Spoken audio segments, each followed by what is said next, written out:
Hello, I'm Seth Keithley, VTBORO. This is my Cyberpipe Classic submission for the Cyberpipe Classic Show 2021. Big shout out and thank you to Tito, Michaela, and the whole Burn crew. Thanks a lot, guys.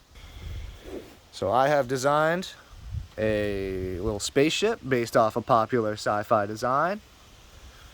I've also have these little people here. They act as a stand.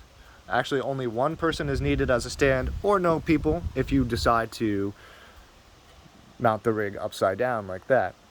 This can be a rig or a bubbler. It comes with two 10mm to 14mm down stems. One is clear. The one inside here is space to match all this space tubing. Space tubing is created with gold, silver, and black. The only color that was used in this whole piece is American-made North Star Black.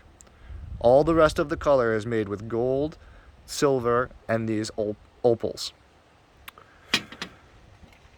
I've included a 10mm slide with an opal handle or a bubble cap, depending on your consumption desires. I really love this technique because I think it's just amazing to use only metals to create the colors of a piece. You know, this white to blue here, this is a pretty heavy silver fuming. I love that heavy silver. I love the contrast that it gives to the gold. The gold and silver together make this green look. The gold alone kind of gives you that orange look that we're seeing in here. This is a silver fume honeycomb, so that's only made with silver. Little fumed cap. This is a 14 cap. This side is going to act as a Q-tip holder or an ISO holder. This side is going to act as a bubbler or a rig, depending on, you know, if you put a banger in there or you use the slide.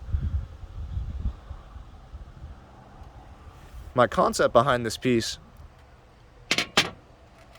is comes from a few different directions. You know, clearly there's something to be said about the billionaires in our society going to space in their sci-fi fantasies while the rest of us are left here to work, get crushed by their dreams, the nameless, faceless masses. You know, but then there's also something to be said about the role of science fiction in our society. You know, science fiction has proven itself true time and time again. And in the lore of this particular franchise, you know, there was a global collapse in the mid-2000s, you know, before 2100, followed by a resurgence of culture. And, you know, based on some of the projections, that collapse may be realistic. So, you know, we can get caught up in all of our politics, and we can really get caught up in technology and in all of our fighting and all of our strife that's involved in the world today.